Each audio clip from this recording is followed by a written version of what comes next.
Bonjour et bienvenue dans le Trading Point, l'émission qui vous simplifie le monde des crypto-monnaies.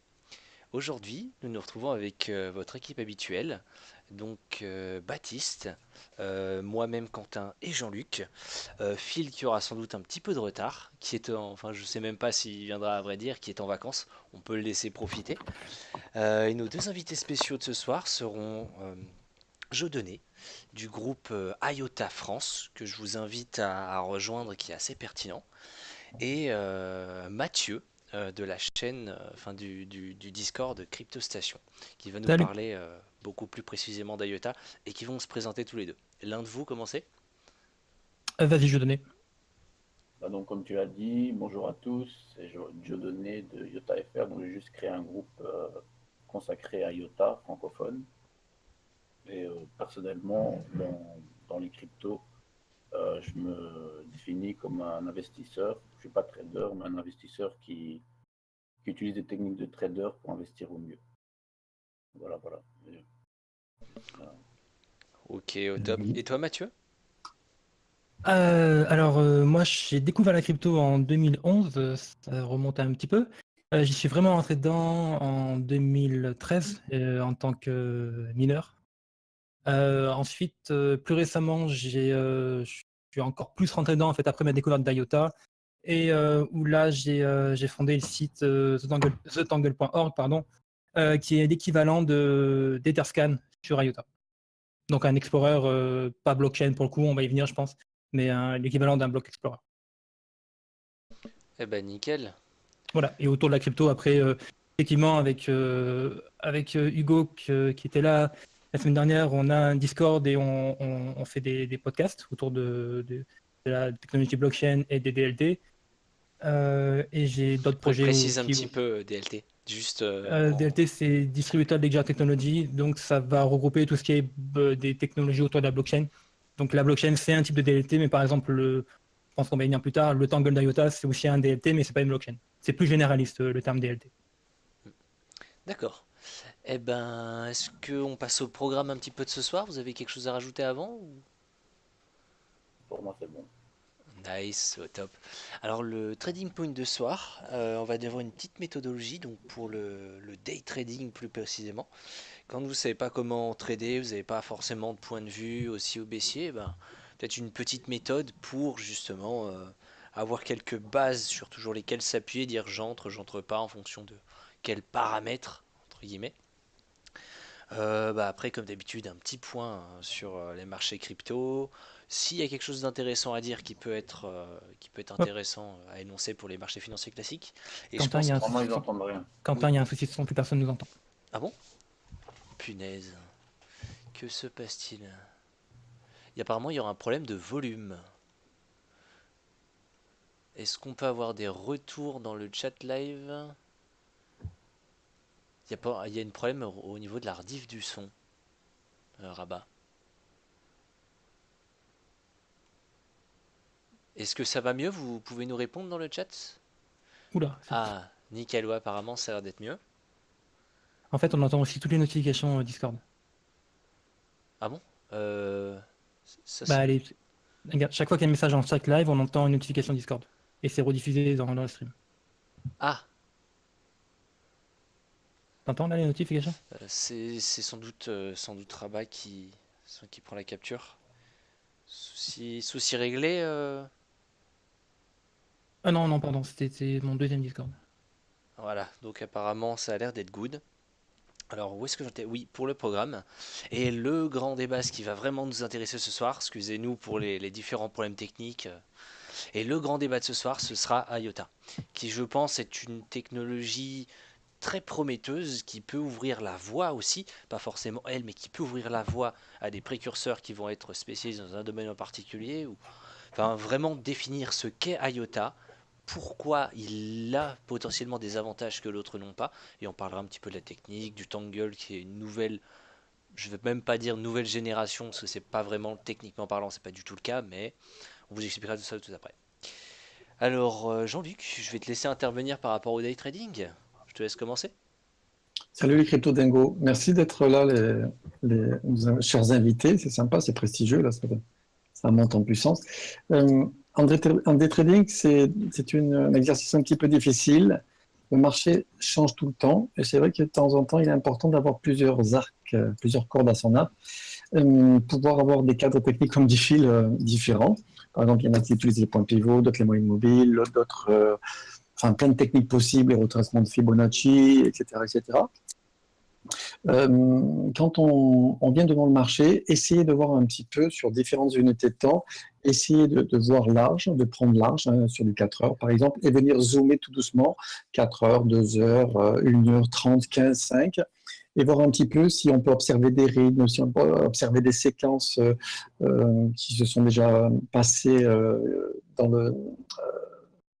comment dire, il n'y a pas longtemps, incessamment sous peu, essayer de voir s'il y a de la régularité au niveau des rythmes, essayer de rechercher des choses en fait qui sont récurrentes et qu'on peut observer pour essayer de les reproduire. Je vous ai mis un graphe dans le chat live, un graphe sur... il est où le chat là? Voilà, ici, un graphe sur ZRX.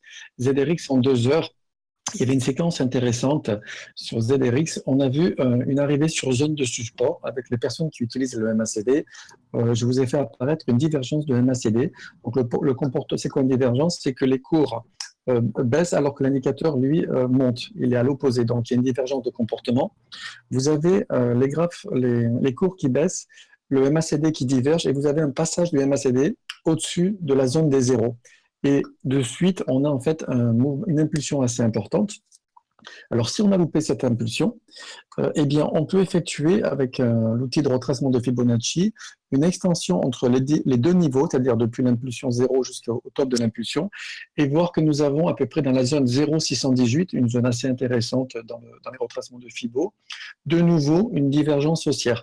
Donc, pour prendre ce mouvement sur ZRX, après la première impulsion qu'on a loupée, par exemple, c'est de rechercher la divergence de comportement, pareil, exactement, attendre le passage des zéros, qu'on le voit sur le graphe, et ensuite, éventuellement, attendre une cassure de nouveau pour rentrer à l'achat sur ce setup et travailler en fait une troisième vague. C'est-à-dire on était en tendance baissière, on diverge sur un support, on a la première impulsion, admettons qu'on l'ait loupée, elle retrace sur une vague 2, on a une divergence de MACD sur la zone des 0,618, 0,650 à peu près, et ensuite on casse la corrective, c'est-à-dire la vague 2, et bien là, c'est une possibilité de rentrer à l'achat sur ZRX sur une vague 3. Par exemple, voilà, ça c'est un petit setup sympa avec deux outils, le Fibo et le MACD.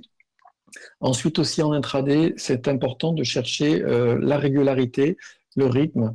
Je vais vous mettre un deuxième graphique que j'ai déjà mis sur plein de Discord. C'est sur ZRX aussi en semaine avec l'indicateur cycle, c'est tout simple.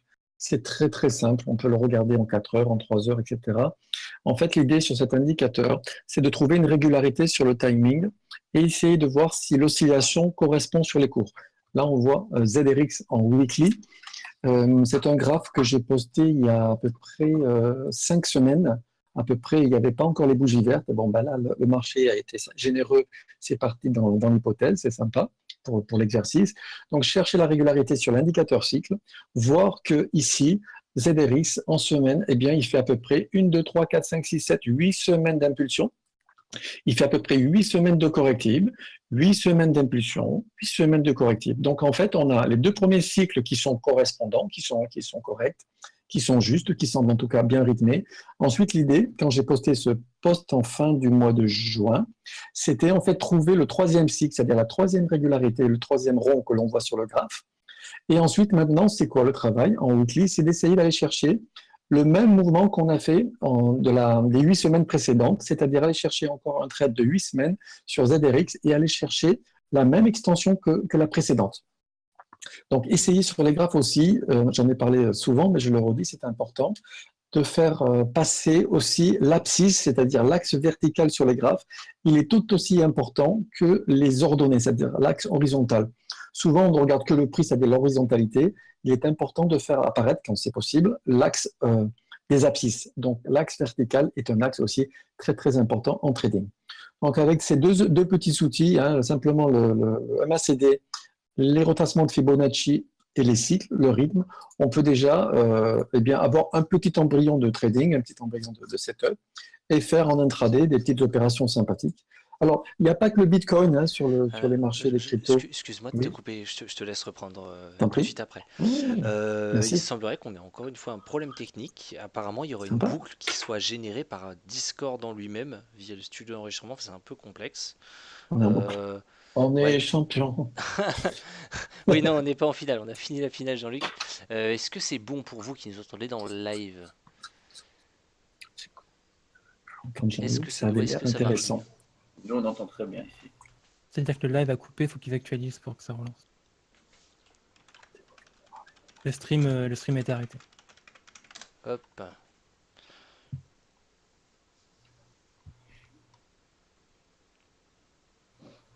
C'est bon, c'est reparti. Ils nous entendent. Nice. Bon, alors nous revoilà. Normalement, problème réglé. Enfin, je l'espère. Et on va laisser Jean-Luc reprendre la parole du coup. Tu nous parlais, il n'y avait pas Bon, que du en fait, Bitcoin, Jean-Luc. oui, oui, il n'y avait pas que le Bitcoin.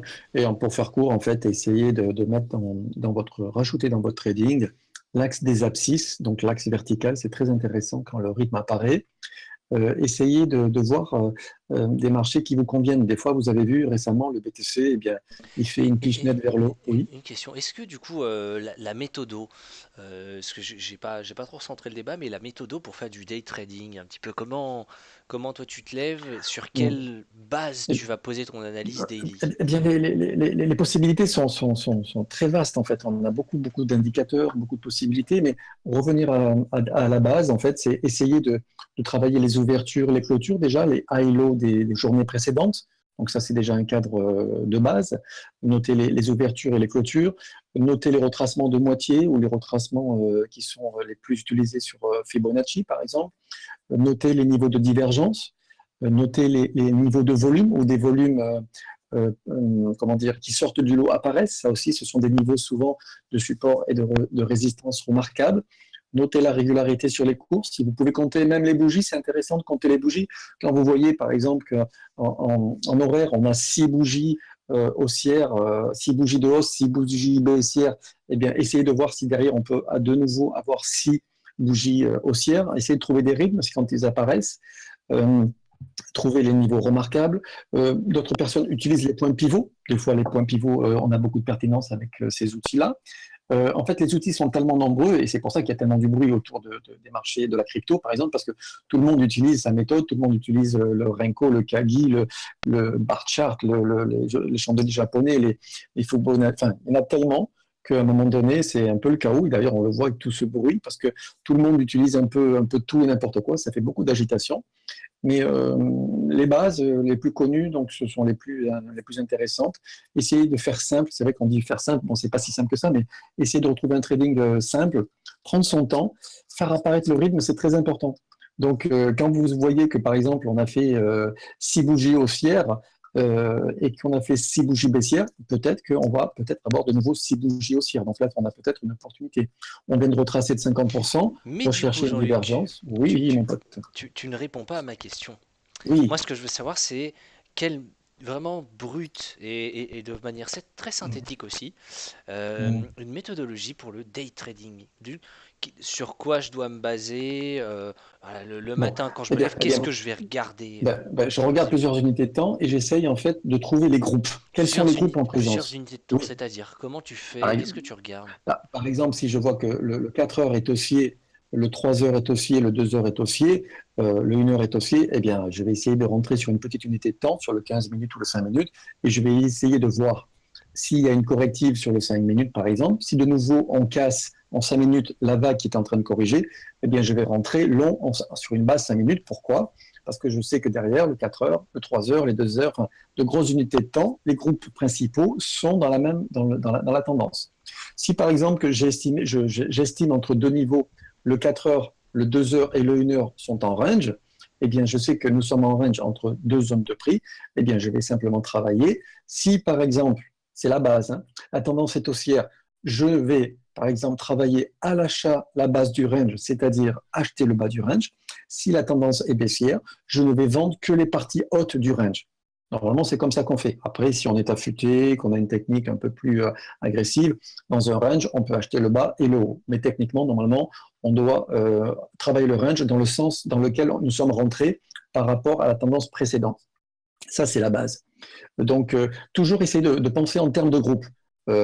Même si on regarde, on fait du scalp, même si on est scalper, par exemple, même si on travaille qu'en 5 minutes ou en 1 minute, eh bien c'est important de savoir quand même que la tendance est baissière en daily, que la tendance est baissière en 4 heures, que la tendance est baissière en 3 heures. Même si on fait du scalp, eh bien, essayez de trouver des zones de résistance. Pourquoi? Parce que les groupes majoritaires sont vendeurs. Donc, puisque le groupe majoritaire est vendeur, je vais essayer quand même d'être dans le sens du groupe majoritaire. Donc, essayez de trouver les groupes en présence pour être dans les parties favorables. Établir les zones de prix. Essayez de voir large, pas de voir dans le petit, la tête dans le guidon, hein, on appelle ça. Essayez d'avoir une vue large, donc toujours dézoomer, passer au weekly par exemple. Et tout doucement, on ne regarde pas tout le temps le weekly, on regarde une fois de temps en temps. Hein, mais essayez de voir large, d'abord weekly, daily 4 heures, et puis tout doucement, on zoome.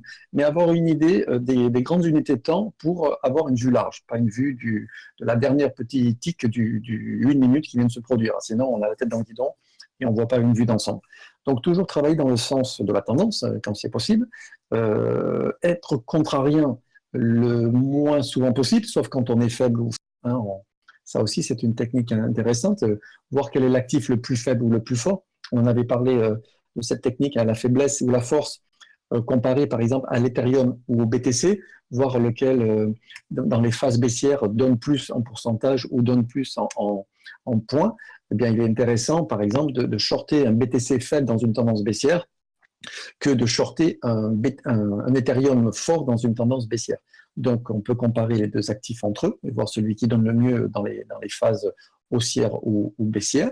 Ça aussi, c'est assez puissant comme technique. Et c'est déjà pas mal. La régularité dans les abscisses, établir les zones de range, voir les forces en présence sur diverses unités de temps.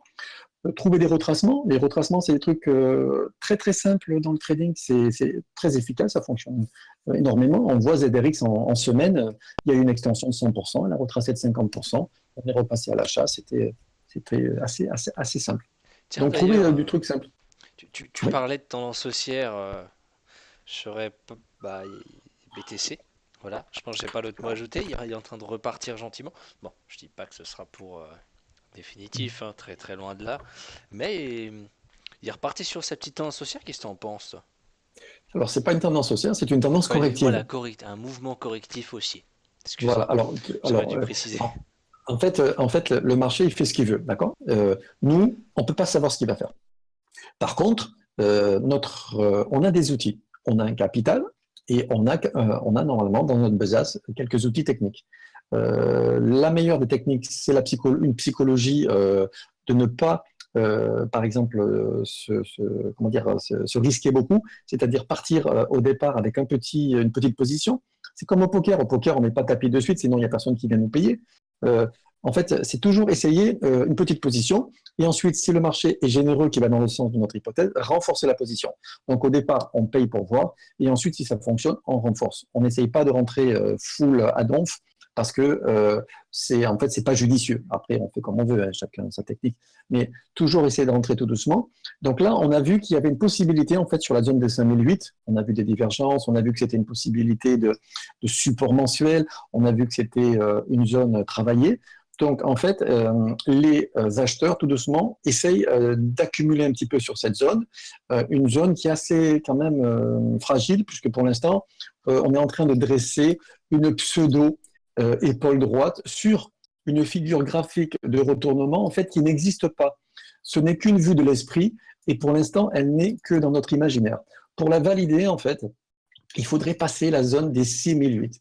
Et pour l'instant, je vais poster un petit graphe. Pour l'instant, la zone des 6008 n'est pas du tout franchie. Et cette épaule-tête-épaule, c'est une figure graphique inversée, c'est une figure de retournement. Donc, en fait, elle n'a pas beaucoup de puissance parce qu'elle est contre-tendance et en plus, elle est, elle serait potentiellement, sur quelques jours ou quelques semaines, elle aurait une potentialité de retournement ou en tout cas de contre-tendance.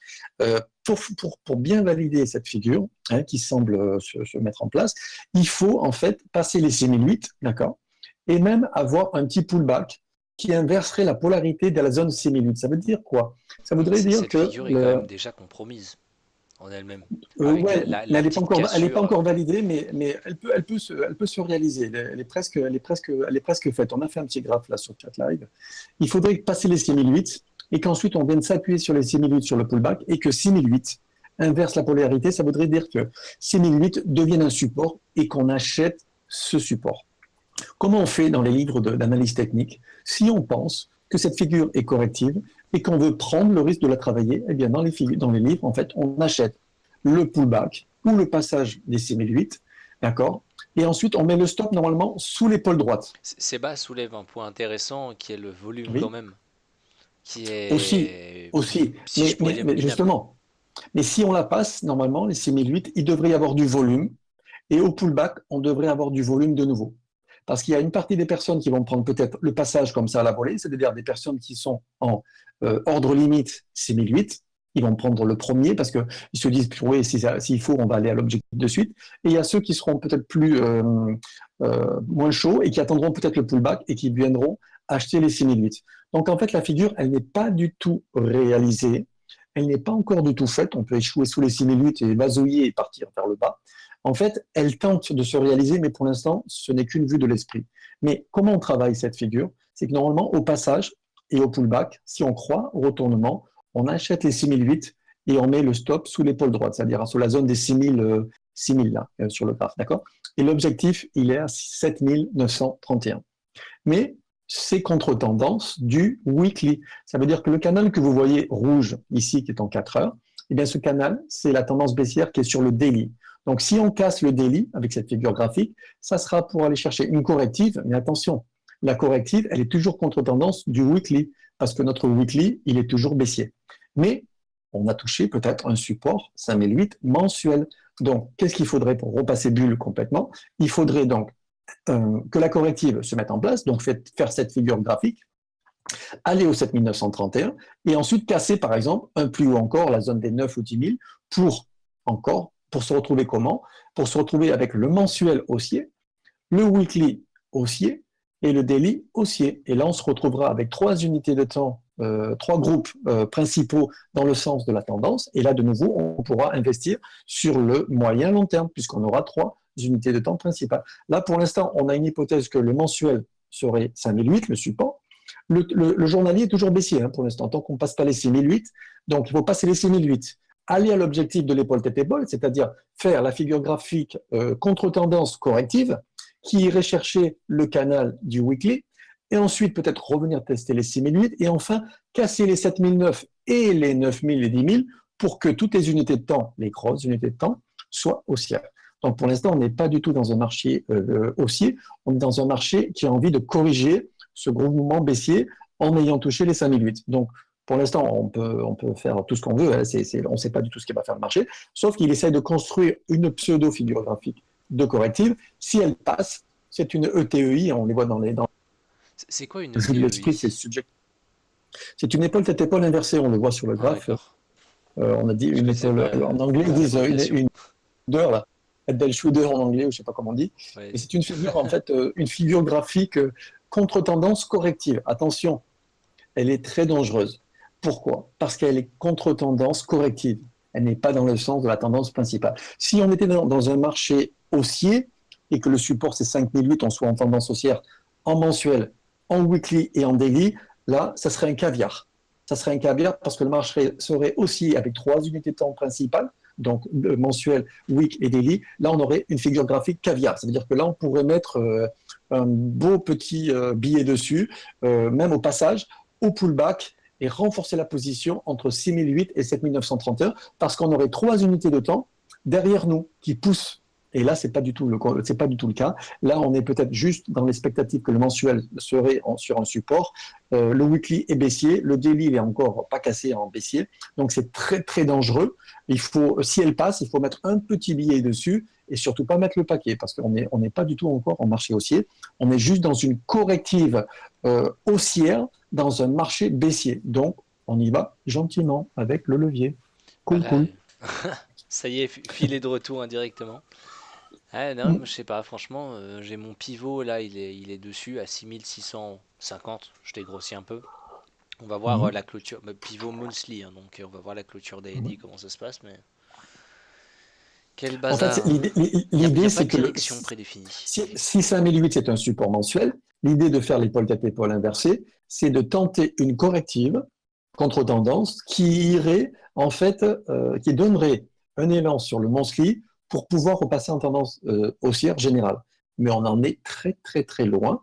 Dans ce genre de mouvement, il faudrait, on a eu souvent des bougies qui fassent au moins, parfois je faisais de l'humour, sur plusieurs discours, je disais la bougie, la bougie. La bougie, en fait, dans les cassures daily, on a remarqué plusieurs fois, à deux, trois fois, elle fait à peu près 1000 $.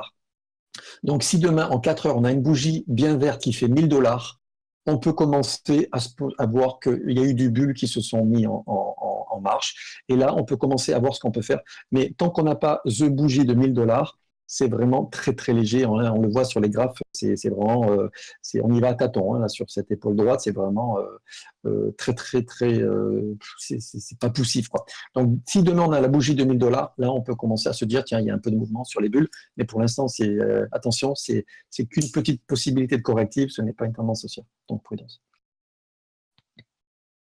Eh ben, c'est pas mal. Je donnais. Mathieu, je sais que tu auras de la spéculation. Je donnais un mot à rajouter sur ça ou qu'est-ce que t'en Ouais, penses, toi? bah, écoute, je vais pas trop parler à ce moment-là, je pense. Ouais, non, j'imagine, je sais que t'aimes pas beaucoup la spéculation. Là, vous parlez vraiment un autre langage pour moi, mais bon. Non, c'est pour ça que je pose bien la question à je donnais. Qu'est-ce que t'en penses, toi, du Bitcoin, du marché crypto en règle générale en ce moment, ton petit chouchou IOTA, enfin, j'imagine. Bah oui, pour moi, c'est à peu près ce que Luc Jean disait. On est toujours dans une tendance qui est totalement baissière. Donc là, ce qu'on essaie de jouer, c'est juste une correction. Mais le rebond ira sûrement pas plus haut que le dernier. S'il va plus haut, c'est que là, les probabilités pour qu'on ait un retournement du marché redeviendront élevées. Mais tant qu'on ne dépasse pas le niveau des... Combien c'est encore? Le niveau déjà des 10 000, bah, on est très loin de... On est très très loin de... On est très loin de pouvoir imaginer ne serait-ce qu'une reprise du marché. Pour moi, le Bitcoin, il va faire un dernier rebond. Il y a de fortes chances. Ensuite, il va repartir au minimum vers les 4500 $, 3000 $. Bah, je pense Et qu'on après, verra par rapport à ce qui va se non. passer. Enfin, Ici, on se trouve entre deux points importants. Et tant que, comme il avait dit, tant qu'on ne dépasse pas les 6008, déjà, bah, ce qui se passe, on s'en fout un petit peu. Et tant qu'on ne casse pas le gros support sur lequel on a rebondi 3 fois déjà, bah, il ne va pas se passer grand-chose. C'est juste juste faire un peu de margin, un peu de trade là-dessus, jouer un peu de scalping. Mais pour vraiment investir, c'est pas pour moi, c'est pas du tout maintenant qu'il faut commencer à rentrer. Il vaut mieux encore attendre. À la limite, si on s'est trompé et que le scénario ne se passe pas comme prévu, pour moi, le scénario, c'est une continuation de la baisse. Mais à partir du moment où on a la cassure des 11 800 et que vraiment le marché semble repartir, là, on peut encore rentrer pas prêt, dans le pire des cas. Mais rentrer maintenant, ça serait dommage parce que si on descend jusqu'à 3000, 4000, on va voir notre capital divisé par 2. Et si on descend encore plus bas, ben, ça va être une opportunité en or. Et ici, on est sur un éclatement de bulle. Et là, si vous regardez l'historique du Bitcoin ou même de la plupart des actifs, quand on a un non, éclatement de bulle, je sais pas si on on est a... encore dans. Alors, excuse-moi de te contredire. Je sais pas si on est encore dans le mode éclatement de bulle à proprement parler. Je pense qu'on est juste dans le mode où la spéculation, il y a encore la purge qui est faite. La grosse bulle a explosé avec. Je pense que tu te souviens à l'époque. Enfin, moi, c'était. Ça fait partie des plus beaux moments de ma vie, enfin les plus excitants, les plus incroyables à vivre, les moins 50% sur le Bitcoin, ça c'était vraiment Mhm. l'explosion de la bulle. Maintenant je pense qu'il y a juste une purge et à la limite un peu de smart money qui est en train de rentrer, des spéculateurs de bas niveau qui se font rincer ou des bons spéculateurs qui se prennent un petit peu de marge, mais c'est pas. Je pense qu'on a fini pour, la phase d'explosion. Voilà, qu'on est pour en. moi, le Bitcoin, il fonctionne de manière très, très cyclique. Et si tu regardes l'historique du Bitcoin, c'est juste un enchaînement de bulles qui se forment et qui éclatent. Et là, ici, à partir du moment où on a dépassé les 3000 $, on a eu un mouvement qui était exponentiel. Et là, il y a clairement une bulle qui s'est formée. Et quand il y a une bulle qui se forme, ben, elle doit décharger tout ce qu'elle a chargé. Il y a des personnes qui ont, si tu regardes les volumes, tu verras que à partir d'un certain niveau, je crois 5 000 $, il n'y a presque aucun volume. Et donc là, il y a des personnes qui se sont fait énormément d'argent et qui ont besoin de vendre, mais ils ne peuvent pas vendre d'un coup parce que sinon, ben, ils ne pourront pas, tout simplement, ils vendront beaucoup moins cher que s'ils distribuent sur le temps. Et donc c'est ce qui définit une bulle. Moi, je ne suis pas trader, comme j'avais dit, à mon humble avis. Et donc on a toutes les caractéristiques qui forment une bulle, mais il ne faut pas avoir peur du mot bulle. C'est pas parce qu'on est dans une bulle que Ouais, les ça cryptos arrive se finir. partout, oui, ça arrive partout, une bulle. On l'a déjà vu, il y a eu des bulles, la bulle des subprimes par exemple, et l'économie aujourd'hui s'en porte. Je mets bien des guillemets, hein, attention, mais s'en porte mieux. Ouais, Voilà. voilà, une bulle, c'est bon. C'est retomber pour pouvoir remonter. Enfin, l'éclatement de la bulle est bonne, c'est retomber pour pouvoir repartir mieux. Mm, Euh, mm, mm. Enfin, ce qu'il faut se rendre compte, c'est que le Bitcoin, c'est un actif comme on en a. C'est le premier actif, enfin, tout nouveau type d'actif, et c'est un actif qui permet spéculation plus qu'intense. Et donc, Ah, les clairement. formations de bulles sont très, très faciles à former. Il y a toutes sortes de manipulations qui sont interdites sur les marchés traditionnels qui ici sont permises. Donc la bulle se forme facilement avec un petit peu comment dire, une petite aide des médias. Une fois que le Bitcoin a dépassé les 2000, les médias ils faisaient qu'en parler. Et c'est là qu'il ne fallait pas acheter. Puis là, il a explosé à 20 000. Tout le monde s'est fait entuber, on va dire. Et maintenant, plus personne n'en parle. Tout le monde va dire que le Bitcoin est mort dans les médias, petit à petit. Ça s'est déjà produit plusieurs fois en 2013. Moi, j'étais pas là, mais ça s'est produit, si je regarde le graphe, en 2000. Le En fait, graphe, il y a même un site qui répertorie les morts annoncées du Bitcoin. Donc, il prend tous les articles qui apparaissent sur Internet où il y a le Bitcoin est mort, le Bitcoin ne marchera jamais, tout ça. Et à chaque fois, il met 250 fois, non? le prix actuel. C'est à peu près ça, oui. Je sais plus comment 5 ça fois. s'appelle. Je crois, alors c'est en anglais, mais ça s'appelle la nécrologie du Bitcoin, je crois, en anglais. Et Ouais, voilà. il donne un lien vers tous les sites et le prix actuel, en fait, le prix au moment de la publication. Excusez-moi, Et voilà. Alors, le vraiment site, désolé. si vous voulez, je vais le chercher. Ah, ça pourrait être sympa. Alors moi je propose qu'on passe gentiment au grand débat de ce soir. Un projet qui, alors peut-être pas qui me tient à cœur, mais que je trouve vraiment très intéressant. C'est, comme je vous disais tout à l'heure, c'est IOTA. IOTA qui se dirige vers le marché, le, entre guillemets, le Internet connecté, qui permet, pas encore aujourd'hui, mais il y a des grosses possibilités d'évolution, un grand nombre de transactions par minute. C'est qu'un simple avis personnel, mais j'ai de plus en plus l'impression, faire un petit peu de quoi il en retourne, mais que IOTA sera principalement dédié donc à l'Internet of Things, aux microtransactions du quotidien, ce genre de choses. Et une des applications, par exemple, qui pourrait être retenue et une éventualité, est-ce que c'est en projet ou pas, je n'en sais rien. Mais par exemple, j'avais vu une pub, bon, alors, LG nous sponsorise pas, je précise, hein, mais je crois que c'était un frigo LG qui prenait automatiquement les commandes en fonction de ce qu'il y avait ou pas dans le frigo. Est-ce que justement l'IOTA un jour pourrait être connecté à ce genre de système pour s'occuper des transactions? Enfin, je vois un petit peu plus loin. Je m'avance un peu en disant ça. C'est une utilité possible, mais voilà. Donc avec le Tangle, tout ça, mais je vais laisser enfin Mathieu et Jodonné en parler de IOTA. Je vous écoute les gars. Juste avant peut-être, je vais donner la parole. J'ai mis le site dont j'ai parlé il y a une minute. C'est alors l'URL est un peu compliqué, c'est 99bitcoin.com/Bitcoin Functionaries. Voilà, et actuellement on est à 306 morts. Voilà. Lol. Ah bon. C'est Et déjà pas juste pour mal. conclure aussi, ce que je disais juste avant, c'est que ça reste de la théorie, mais théoriquement, quand une bulle explose, on a un retracement d'au moins 85%. Là, on ne les a J'imagine. pas encore fait. Là, on les a pas encore fait. On est à plus ou moins, regarde, Et du coup, qu'est-ce que t'en penses d'IOTA 70%. ton avis à toi sur IOTA? Tu me parles à moi? Oui, c'est à toi que j'ai donné la parole, Oui. déjeuner. Oui, mais bon, comme tu as dû t'en douter, si j'ai créé un groupe sur l'IOTA, donc moi je suis à 100% sur la spéculation. Je veux pas, quand j'investis dans un projet, c'est pour en tirer du profit. C'est pas pour, c'est pas parce que je suis passionné. IOTA me passionne, mais j'aurais pu suivre l'évolution sans acheter. Donc clairement, c'est pour créer du profit que j'ai investi là-dessus. Et moi, ce que j'ai fait Faut pas, je pense pas qu'on puisse t'en vouloir là-dessus, comme tout le monde, je pense ici, sans ouais, exception.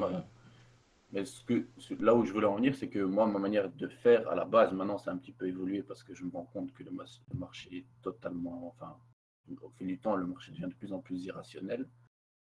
Ce que j'ai fait, c'est que j'ai analysé tous les projets de A à Z. Bon, tous les projets, j'exagère, mais tous les projets du top 100, plus pas mal du top 200, plus toutes les nouvelles ICO. Et là, j'ai découvert IOTA.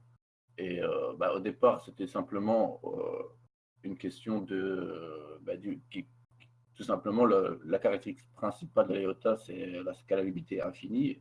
Et c'était le gros problème du Bitcoin. Donc, c'est ce qui m'a permis de m'intéresser à ça, mais en approfondissant, on se rend compte que s'il y a un projet qui peut vraiment devenir, entre guillemets, l'Amazon des cryptos, comme l'Amazon était l'Amazon d'Internet, c'est l'IOTA.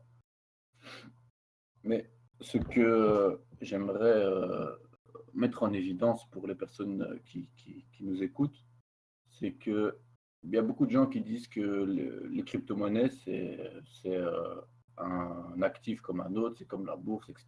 Ça se fonctionne de la même façon, mais il y a une grande différence que tout le monde sait, mais est-ce que tout le monde réalise ça? Je ne sais pas. C'est que c'est un actif qui se trouve, on peut dire, entre une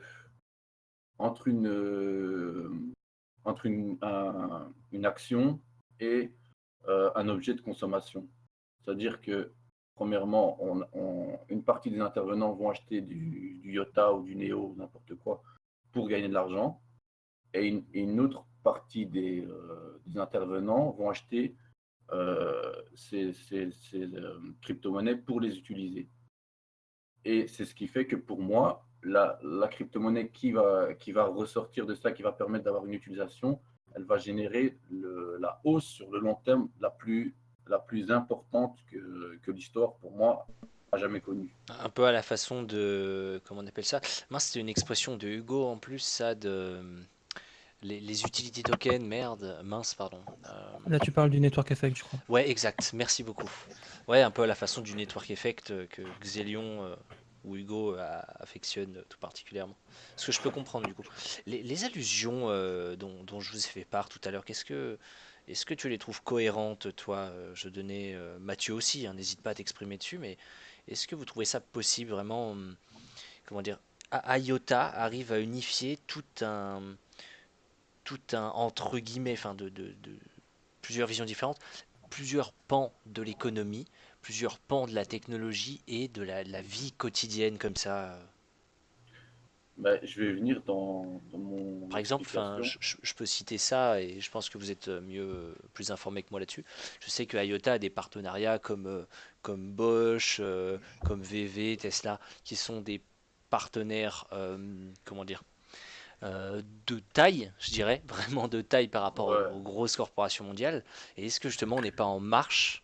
Est-ce que ces partenariats vont pas faire de IOTA le nouveau, comme tu citais tout à l'heure, Amazon dans le futur du moins? En fait, c'est justement là où je veux en venir. Donc, pour moi, ce qui va se passer, c'est cette crypto qui va être le nouvel Amazon va créer pas un pump comme Amazon, mais une explosion comme on n'en a jamais vu. Pourquoi? Parce que jusqu'à maintenant, toutes les personnes qui se trouvent, qui investissent dans les cryptos, ils investissent pour gagner de l'argent. Mais pour la première fois, ça a encore jamais été le cas dans aucune crypto, peut-être le Bitcoin, parce qu'il y a des gens qui achètent du Bitcoin pour comme réserve de valeur, comme au Venezuela où il y avait une crise, et donc là, ça a quelque part une utilité, mais il n'y a aucune autre crypto qui a vraiment une utilité. Donc à partir d'un moment, en plus d'avoir des personnes qui vont acheter pour gagner de l'argent et donc spéculer, il y a des personnes qui vont acheter de l'IOTA pour l'utiliser. Par exemple, vous aurez une voiture Volkswagen autonome, elle va vouloir se garer. Dans son calculateur, il y aura un wallet IOTA et le wallet lui-même va payer le parking sans que ce soit vous qui deviez aller payer 50 cents comme vous faites maintenant. Voilà, Et pour, c'est ça que j'expliquais tout à l'heure, ce genre de microtransactions, enfin, du quotidien qui pourrait se régler en un clin d'œil bah, parce que IOTA propose. c'est l'objectif d'IOTA. Donc, si IOTA réussit, c'est ce qui va arriver. Et donc, pour pouvoir réaliser cette transaction, bah, il faut des IOTA. Et donc, le particulier, le consommateur, il va acheter de l'IOTA. Donc, on va avoir d'un côté la spéculation qui va faire son effet, et de l'autre, comme le supply, il est parfaitement fixe, encore mieux que le Bitcoin, c'est totalement déflationniste, ben la demande, elle va augmenter et l'offre, elle va diminuer parce que les gens qui vont spéculer ben, vont plutôt holder. Et donc là, ça va monter sans arrêt parce que au fur et à mesure que les personnes vont utiliser l'IOTA, ce sera des échanges et, euh, et la hausse n'aura que de fin quand la consommation s'arrêtera. Donc si on continue à utiliser de l'IOTA, ben, la hausse ne s'arrêtera pas. Et toi, Et pourquoi Mathieu, qu'est-ce que tu en penses au niveau de la technologie? Est-ce que tout ce dont on est en train de parler est applicable aujourd'hui ou potentiellement dans le futur? T'as une question un peu plus précise? Je sais pas. Bah, Euh, là, on discutait justement des potentielles applications d'IOTA dans le domaine de la microtransaction pour payer tout un tas de petits services ou enfin vraiment dans le domaine de la microtransaction. ouais, Est-ce que je c'est vois. réalisable aujourd'hui ou dans le Ah, futur? Est-ce qu'on a alors déjà, de je plan? sais que vous êtes des spéculateurs, Non, mais non, je vais... pas d'un point de vue spéculatif, pour Non, ça mais je demande bien au niveau justement, je sais technique. que vous êtes des spéculateurs, mais il faudrait déjà en fait commencer peut-être par définir ben, qu'est-ce qu'IOTA et pourquoi il est différent des autres. Donc, tu parlais notamment des microtransactions. Les microtransactions, c'est déjà ce que promettait bah, même Bitcoin bien avant qu'il ait des frais supérieurs à 1 centime. Avant, il y a quelques années, tu mettais 0 trait, bah, tu passais dans les blocs. Aujourd'hui, non, plus du tout. C'est qu'avec IOTA, on va même plus parler de microtransactions, mais on peut même descendre au-delà et aller à la nanotransaction. Tout simplement parce qu'il y a 0 frais dans Qu'est-ce qu'on IOTA. entend par microtransaction et Non, nanotransaction? bah, microtransaction, ça va être 20 centimes, 1 centime, voire enfin, jusqu'à 1 centime, quoi. Je Ah, sais et les pas, nanos, c'est genre 20 vraiment après la virgule. Enfin, après voilà, les c'est deux ça. décimales Une classiques. nanotransaction, voilà, on peut c'est une nanotransaction, imaginer, ça va être en dessous d'1 centime. Par exemple, on peut prendre le cas, je donnais le cas d'une voiture autonome qui va se recharger ou payer un parking. Avec les vitesses qu'offre IOTA et le fait qu'en fait qu'il n'y a pas de frais, que ça soit aussi très divisible, un peu comme le Bitcoin. Enfin, c'est pas divisible, c'est entier. C'est juste que quand on parle d'IOTA, généralement, on le trade en millions. Il n'y a pas de virgule dans IOTA. C'est en fait l'équivalent de Satoshi. En fait, on l'a mis juste à l'unité. Voilà. Qu'est-ce que je disais? Oui, par exemple, une voiture autonome qui veut payer pour son parking ou son électricité, hein, on exclut l'essence, bien sûr. Elle pourrait, en fait, on pourrait imaginer payer qu'elle va payer. C'est tellement divisible et vu qu'il n'y a pas de frais, on peut se permettre de payer la seconde de parking ou alors juste le watt-heure qu'on prend à la station de charge de la voiture. Voilà. Et on peut en fait, il y a une technologie qui a un payment channel, donc une surcouche IOTA, l'équivalent un peu. Alors, il n'y a pas d'équivalent sous Bitcoin et Ethereum. Enfin, sur Ethereum, si, ça on peut l'imaginer. Mais c'est l'équivalent un peu du Lightning Network, mais sans le network. Voilà. C'est juste un payment channel entre deux entités, donc ça se passe off-chain. Et tu vas pouvoir en fait streamer, par exemple, une station de charge qui va streamer de son côté l'électricité. La voiture pourra streamer des IOTA, donc chaque seconde, vu qu'il n'y a aucun frais. Et voilà, en temps réel. Et dès que tu débranches le câble, et ben, il y a un settlement qui fait. Voilà, on peut descendre. Enfin voilà. Et autre chose qu'on n'a pas dit, c'est qu'IOTA c'est aussi très orienté. D'ailleurs, il tire son nom de là, de l'IoT, donc de l'Internet des objets, Internet of Everything, dans le sens où il est conçu à la base pour que ce soit les machines qui puissent l'utiliser facilement. Et c'est justement un peu ce qu'on lui reproche côté utilisation, on va dire par les personnes physiques, c'est que la user experience était au début. Alors aujourd'hui, avec le nouveau wallet qui est en train de sortir, qui est en bêta actuellement, c'est un peu mieux. Mais Qui est? la user experience, c'est horrible. Par exemple, le fait que Le wallet, c'est quoi? C'est Trinity? C'est ça? Trinity, c'est le nom du nouveau wallet qui va gérer plein de choses pour l'utilisateur. Par exemple, je prends le cas de Bitcoin et Ethereum, tu peux très bien réutiliser une adresse. C'est pas conseillé dans le cas de Bitcoin, les meilleurs, enfin, la best practice, c'est de ne pas réutiliser cette adresse, mais sous Ethereum, bah, c'est un peu le but, vu qu'une adresse, c'est un peu comme un compte bancaire. Sur IOTA, tu as cet aspect sécurité et les avantages aussi, hein. Mais l'inconvénient, c'est que tu ne dois pas utiliser, enfin, tu peux, mais tu ne dois pas réutiliser les adresses où tu dépenses. Et du coup, ça demande plus de gestion côté utilisateur. Et ça, c'est ce que va apporter le nouveau wallet Trinity. C'est que tout cet aspect, en fait, il va améliorer tout l'user experience qui peut permettre l'adoption plus tard. Voilà. C'est vrai que là, on parle quand même d'adoption, mais c'est pour bien rappeler à nos auditeurs qui sont avec nous en ce moment, IOTA, ça reste malgré tout. Aujourd'hui, on parle de crypto, de Bitcoin, de ci, de ça. Comme quoi, pour l'instant, c'est vraiment pas applicable dans le monde tel qu'on le connaît. Or, IOTA, c'est entre guillemets aujourd'hui l'un des crypto-actifs et crypto-monnaies, du coup, pour le coup, vraiment, qui serait potentiellement le plus applicable dans notre monde aujourd'hui. Euh, Ce qu'il faut quand même préciser, c'est que c'est vrai ce que tu dis, sauf quand tu dis aujourd'hui.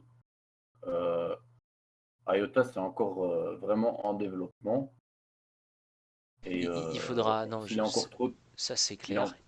il est encore Excuse-moi. trop tôt pour vraiment. Là, tout ce qu'on fait, c'est comme il disait, c'est de la spéculation. On peut imaginer les applications, mais on pourra pas. C'est impossible de vraiment imaginer de la bonne manière ce que IOTA va générer. C'est une nouvelle technologie qui est en train de se développer. Alors, Et j'avais vu une conférence d'un mec qui était pro Bitcoin et il avait dit un truc qui était intéressant. Il avait dit que au niveau de l'évolution technologique, on arrivait sur l'évolution évoluait tellement vite qu'on arrivait sur ce qu'il appelait un point de singularité au niveau technologique. C'est-à-dire que l'évolution de la technologie est tellement exponentielle qu'à partir d'un moment, et c'est ce qui est en train d'arriver avec les cryptos, parce qu'avec l'incitation économique, le progrès va tellement vite que nos cerveaux actuels, d'après lui, ne peuvent pas imaginer toutes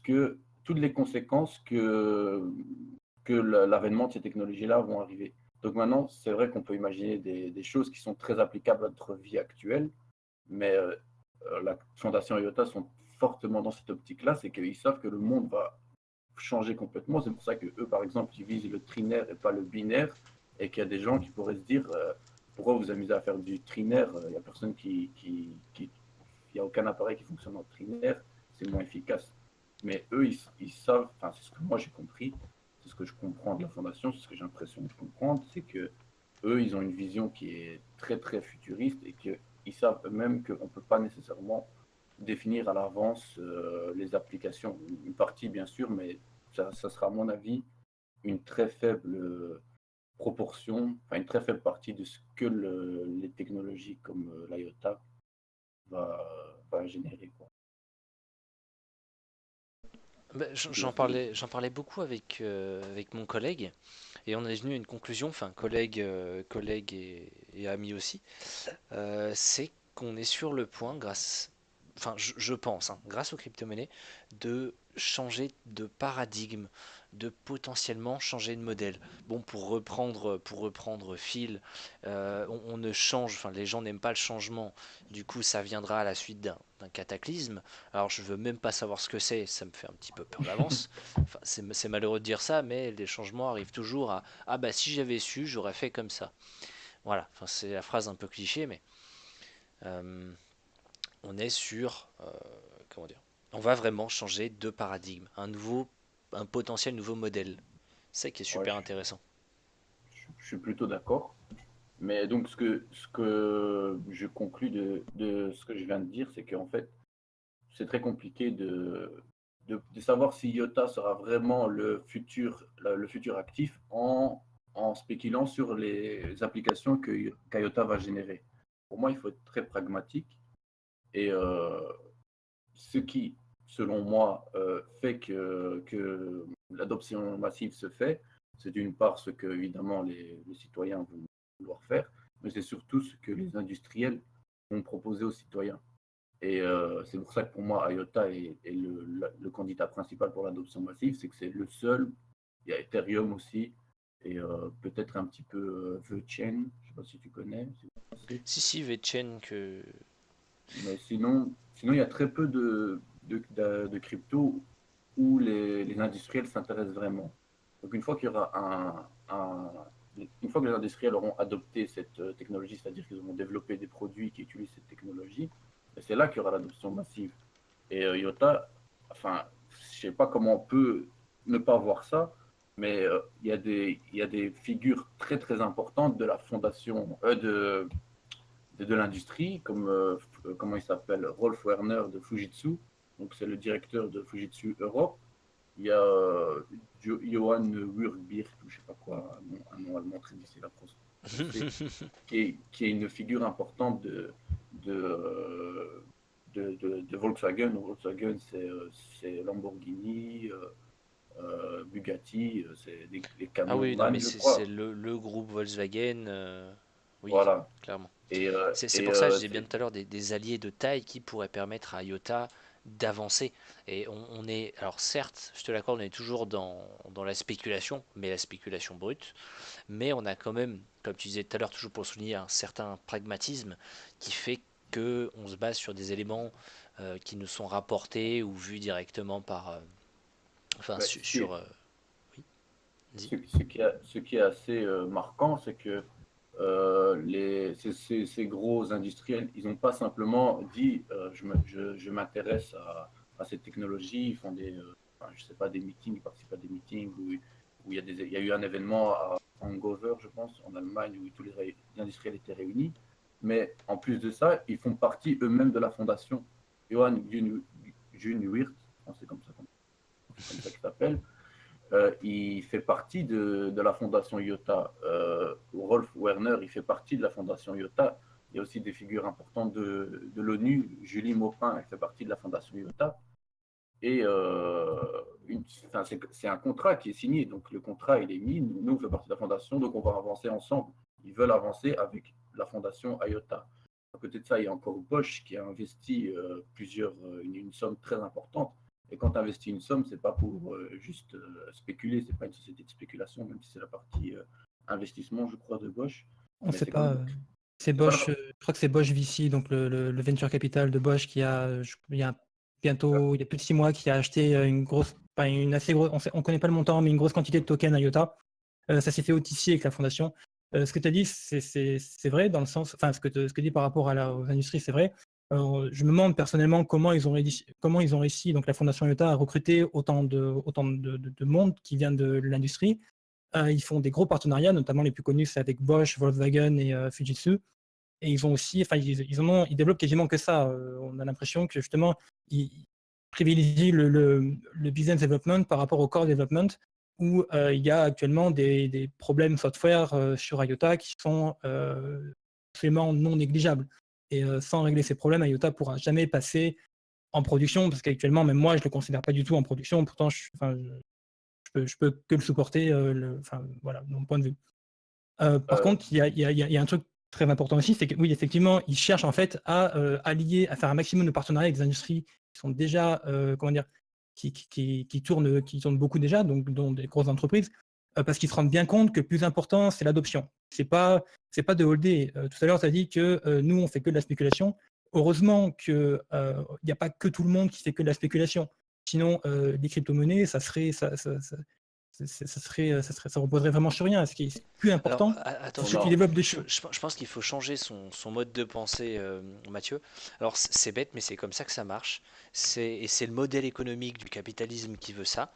À partir du moment où il y a du progrès technologique, c'est que avant ce progrès, il y a eu des sous.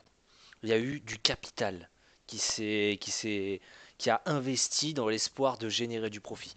C'est ça pas, la technologie n'évolue pas d'elle-même. C'est si c'est potentiellement rentable, s'il y a un intérêt à l'exploitation de cette technologie, là on va la mettre en œuvre et Attends, on va tout attends. faire pour ça. C'est pour ça Ce que j'ai qu'IOTA dit, cherche absolument ce que j'ai à. dit, c'est que heureusement qu'aujourd'hui, on ne fait pas que tous de la spéculation. Sinon, on avancerait juste pas du tout. ça reste majoritaire. Ça reste majoritaire la spéculation. Il y a peut-être 95% de personnes qui sont là pour spéculer. Comme je disais, qu'est-ce qui t'empêche de suivre l'IOTA sans en posséder? Si tu en possèdes, c'est parce que tu sais que le prix va augmenter. est-ce que tu as vraiment acheté du pain avec de l'IoT? Est-ce que tu as vraiment fait une transaction avec ton PC ou ta voiture autonome? Non, ça n'existe pas encore. Bien sûr que non. Mais Non, j'ai une, déjà parce que c'est pas tellement l'objectif final. mais Et j'ai une, il y a aussi une différence en spéculation et investissement. mais j'ai une question aussi à te poser. Tu spécules sur un prix futur plus haut ou plus bas en fonction du trade que tu souhaites faire. Que ce soit à court ou long terme, ça reste de la spéculation. Ouais, holder, c'est de la spéculation, hein. Mhm. C'est pas parce que tu vends pas dans un mois que tu spécules pas. Et tu disais, Jeunet? Mais j'avais une question pour Mathieu, parce qu'il est assez calé techniquement. Tu disais juste avant que oui, ils avaient mis un grand focus sur le business développement et que techniquement, ils n'étaient pas au point. Mais moi, j'imaginais, mais comme j'ai pas les compétences techniques suffisantes pour... j'ai analysé techniquement en profondeur le IOTA, mais j'analyse pas tous les projets, donc j'ai pas vraiment assez de comparaison pour pouvoir le savoir. Mais j'ai l'impression qu'il y a beaucoup de projets qui ont des performances supérieures actuellement à l'IOTA, Neo, etc. QuarkChain déjà, il y en a pas mal. Mais ce que je me disais, c'est que Ah ouais. si l'IOTA a des performances qui sont pour l'instant plus faibles, c'est peut-être parce que, contrairement aux autres, eux, ils visent un objectif qui est très ambitieux, c'est une scalabilité qui est infinie. Et Alors, oui. comme elle est infinie, tant Non, que le réseau n'est pas suffisamment costaud pour justement, comme c'est enfin, tu n'as pas encore expliqué, ce serait bien que tu expliques après comment fonctionne concrètement le réseau, que ça permettrait oui, que les je gens vais revenir. comprennent, que les gens comprennent ma Tiens, question. d'ailleurs, on pourrait y venir Mais, juste après. mais explique d'abord comment fonctionne le réseau IOTA, comme ça je pose ma question après, parce que Voilà, sinon les gens vont pas comprendre. je l'ai déjà détaillé une fois, mais comment fonctionne en lui-même, sans rentrer dans les détails ultra techniques, même si un petit peu quand même, ce serait pas mal. Comment fonctionne le Tangle, comment on pourrait le qualifier, Oui, et tu nous faudra- parleras aussi un peu de tangle.org, ton petit Réseau bébé. Tangle.org, oui. Enfin, c'est pas le plus important. Je reviendrai plus tard sur cet aspect de scalabilité infinie qui n'est pas du tout prête actuellement. Déjà, ce que tu disais, tu dis que des technos comme Neo ou je sais plus quoi ont des performances supérieures à IOTA. Qu'est-ce que tu définis comme performance? Est-ce que c'est le fameux TPS, donc transaction par seconde, enfin le nombre de transactions que tu peux faire par seconde? Parce qu'à ce moment-là, la plus haute actuelle, ça va être tout ce qui est Timit et autres EOS par exemple. Neo, c'est techniquement c'est ridicule, hein. Je pourrais revenir dessus plus longtemps, mais techniquement c'est ridicule, Neo. Et IoT, Ouais, de ce que j'ai compris de Neo, c'est que ils ont mis de côté la décentralisation pour. oui, enfin, il n'y a pas que ça. Enfin, quand je disais qu'IOTA a des problèmes techniques, c'est pas au point de vue du TPS. C'est rien le TPS. Même si on a des TPS bien supérieurs à Bitcoin et Ethereum aujourd'hui, c'est sur des choses beaucoup plus concrètes, comme par exemple, je ne fais pas rentrer en détail, mais en ce moment, il y a un SiteAngle qui est émergé avec le MindTangle, et le nouvel algorithme de type selection, il mouline un peu trop longtemps. Et les nodes, en fait, les full nodes du réseau ont tendance à désynchroniser et ça les met down. Voilà, ça c'est un gros problème actuellement. Et donc la fondation, ça se passe, ça s'est passé, je crois, deux fois la semaine dernière déjà. Et c'est quelque En chose fait, sur laquelle la fondation travaille beaucoup actuellement. Et vas-y, tu veux que j'explique le fonctionnement principal d'IOTA? non mais juste pour revenir à cette question, en vrai, c'est vrai que moi je parlais du TPS, mais la question, enfin, le fond de la question, c'est le même. Est-ce que c'est pas parce que par exemple, ils ont créé une toute nouvelle, un tout nouveau type de blockchain, un tout nouveau algorithme Blockchain. de hachage, un nouveau type de DLT, on va dire, Ouais. un nouveau type de hachage. Donc, est-ce que c'est pas parce que ils sont peut-être très ou trop ambitieux que au niveau technique, pour l'instant, ils sont pas au niveau de certaines cryptos qui sont peut-être moins ambitieux, qui visent peut-être un objectif à court terme au Alors, niveau technique. je vois Hugo dans le chat qui s'excite. Alors, Hugo, j'ai dit que je reviendrai après sur la scalabilité infinie. Effectivement, tu as raison. Alors, pourquoi en intro, je parlais de DLT et que c'est un blockchain, c'est en fait un sous-ensemble d'une DLT. Alors, IOTA, comment ça marche? IOTA, c'est un DLT, mais ce n'est pas une blockchain. Ça va faire partie de la catégorie des DAG, donc des Directed Acyclic Graph. Donc, quand on parle de graphe, c'est mathématiquement la théorie des graphes, tout ça.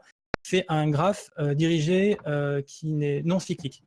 Donc, ça va être vous pouvez représenter ça comme une blockchain avec c'est une sorte de maillage en fait qui va avancer dans une direction. Et chaque transaction que vous allez faire dans ce maillage, il va pointer vers deux transactions précédentes qui sont déjà sur le réseau. Et quand vous effectuez une transaction, vous sélectionnez deux anciennes transactions et vous vous connectez à elles pour vous ajouter à ce tangle, à cet amas de transactions, un peu qui avance, un peu comme une sorte de chaîne, mais c'est pas, on va dire, oui, c'est un maillage, c'est une chaîne dans le sens, c'est un maillage, donc beaucoup plus qui peut s'élargir en quelque sorte, voilà, comme une chaîne qui peut s'élargir. Et quand vous, Qui en fait, fonctionne à chaque fois au carré, c'est ça? comment ça au Par rapport carré? au nombre de transactions. Alors, au carré, c'est peut-être parce que tu dis qu'on référence deux anciennes transactions. Chaque Exact. transaction, en fait, référence deux transactions précédentes.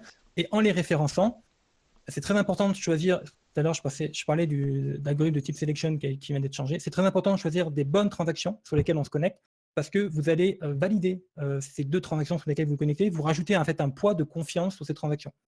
Donc, IOTA, ce n'est pas du tout une blockchain. La fondation, ils rigolent en disant que c'est une blockchain sans bloc et sans chaîne. C'est à peu près ça. C'est un DAG, ça fait partie de la catégorie des DAG. Voilà. Il y en a d'autres qui sont lancés dans l'aventure. Hein. Il y a Nano, anciennement Reblox. Il y a aussi des trucs hybrides comme HCR. Voilà. Pas entendre ces détails-là. Et voilà. Et c'est pour ça aussi que c'est sans frais. C'est parce que vous n'avez pas à payer des mineurs qui vont vous inclure dans un bloc. C'est vous-même qui allez choisir deux transactions et vous allez les référencer. Votre transaction référence ces deux transactions, ou que ce soit un bloc qui référence un seul bloc précédent, ben là, chaque transaction référence deux transactions précédentes. Ça a un petit coup pour éviter le spamming du réseau. Il faut faire du proof of work. Alors, c'est pas du proof of work dans le sens Bitcoin, Ethereum, tout ça. C'est juste du proof of work pour l'anti-spamming. Donc, ça n'a absolument rien à voir. Il n'y a vraiment aucun frais. Et le proof of work dure quelques secondes sur un ordinateur.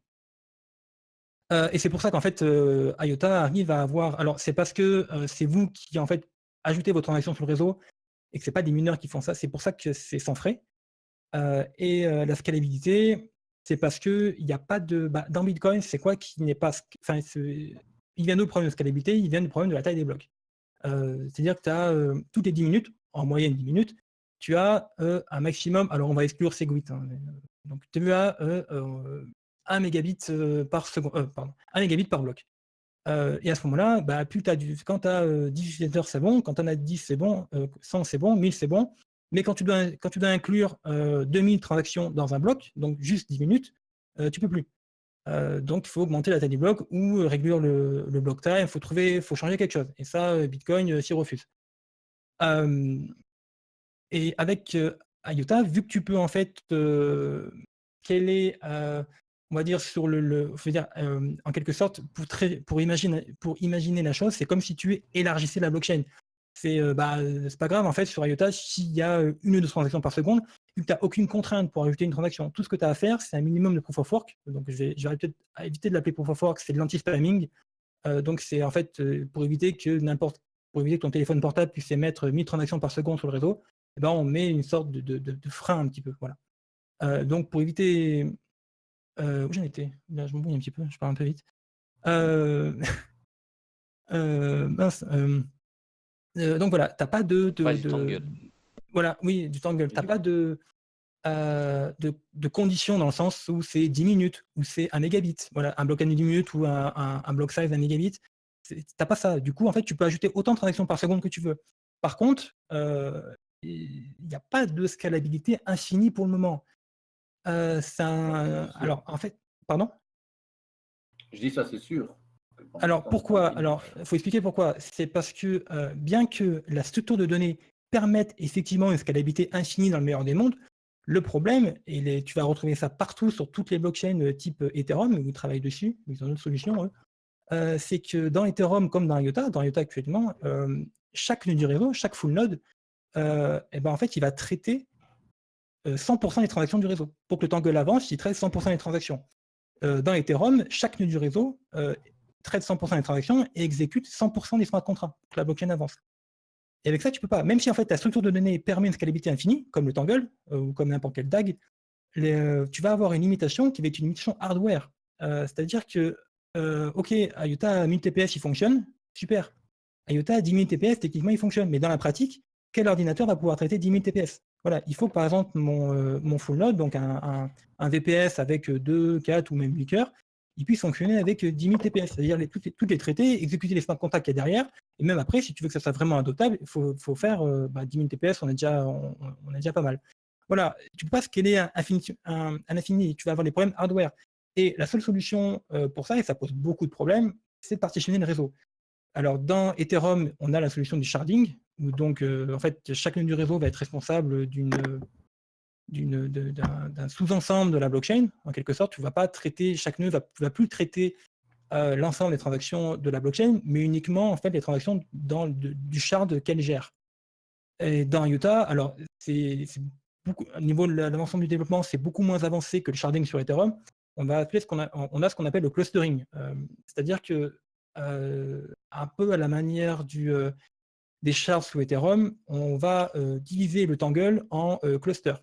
Et alors, dans IOTA, ce qu'ils veulent, c'est pour créer en fait de l'économie autour de ces clusters, c'est de les regrouper par zone géographique. Par exemple, tu vas avoir un cluster France où quand tu fais un achat, ou un cluster Europe tout simplement, ou même un cluster euro, comme ça, quand tu fais un achat en euros, le serveur qui est aux États-Unis, il s'en fout. Voilà. Il n'a pas à avoir la transaction, il ne la gère pas. Alors, ça pose d'autres soucis, c'est comment après tu fais ces échanges inter-shard ou inter-cluster. Il y a plein de soucis qui se créent, c'est très compliqué à développer, Ethereum bosse beaucoup dessus. Voilà, il y a plein de problèmes sur IOTA, il y en a d'autres dans les autres DLT type Bitcoin même, tout simplement. Je ne sais pas si ça répond un peu à ta question, du coup. Non, pas vraiment. Ah. Pas Mince alors. Alors, tu nous as expliqué tout le fonctionnement d'IOTA, sauf s'il fallait. Répète la question alors. Attends que je me ressouvienne maintenant parce que tu as tellement parlé. Non, mais Donc, ma voilà, question c'était. du coup, on va pas tarder à arriver au terme de l'émission. Je Ah, vais faire sinon, un petit peu. sinon, on pourra en parler entre nous. Hein. Oui, oui, oui, non, mais. On a bien un quart d'heure encore. Oui, oui, non, mais Ah non, on a voilà, commencé en retard, pardon. Oui, non, non, mais on a le temps, t'inquiète. Mais c'est juste pour prévenir. Et ouais, c'est vrai qu'à IOTA, c'est vrai que ça laisse une grosse possibilité d'évolution par rapport à la technologie qui est mise en place. Pas de problème, pas de réel gros problème pour la scalabilité. Alors, Bon, si, actuellement, il n'y aura par pas de contre, problème avant longtemps, mais... décentralisation chez IOTA, ça se passe comment? Je sais que pour l'instant, il n'y a pas de décentralisation du tout, qu'il est Alors, maintenu sous perf avec un serveur central. oula. Attends, doucement. Ah, je t'en C'est le mets plein premier la vu gueule. comment... Voilà, non, mais j'entends les anti... Enfin, c'est tous ceux qui veulent FED sur IOTA. Alors, qu'est-ce que tu appelles décentralisation de quoi? Tu peux avoir décentralisation du réseau, de la Décentralisation donnée, du tu peux réseau. avoir du consensus, de la gouvernance, tu as plein de choses. Tu vois. Alors, La sur la décentralisation... décentralisation, alors au thème global. Voilà, je vais Alors, être. voilà, alors je vais un peu tout expliquer. Euh, alors, décentralisation du réseau IOTA sur les DLT, on va dire les blockchains pour simplifier. Pour les blockchains de sa taille, c'est-à-dire à peu près, on va dire, de son market cap, tu prends à peu près Neo, Monero, tout ça, IOTA, j'ai pas peur de le dire, est l'un des réseaux les plus décentralisés et les mieux méchés de tous les DLT Qu'est-ce qu'on confondus. entend par méché? Méché, c'est-à-dire que quand ton réseau est décentralisé, comment dire, il faut que chaque full node soit connecté un bon nombre de full nodes, donc on va dire ça va être 5, 6, 7, 8, 9, 10, peu importe, peut-être plus. Bon, 8 c'est bien, à peu près. Soit connecté à un nombre de full nodes, mais le problème, il faut qu'ils ne soient pas tous connectés aux mêmes. En fait, il ne faut pas qu'il y ait une centralisation dans les. Par exemple, il ne faut pas dire que. Imaginons que la fondation IOTA, ils vont créer 10 full nodes, des full nodes à peu près centraux. Et 10 full nodes centraux, et chaque fois que tu montes un full node, eh ben, tu vas ouvrir 5 connexions avec donc 5 de ces 10 full nodes. Et à ce moment-là, chaque full node est connecté en fait au même full node. Chaque full node, on va dire simple, on va dire de particulier, est connecté au même full node officiel en quelque sorte. Et ton réseau n'est absolument pas méchier. Il faut que ça crée en fait un vrai maillage. Il faut que même le plus petit full node, il ait autant de chances d'être connecté avec d'autres plus petits full nodes ou des gros.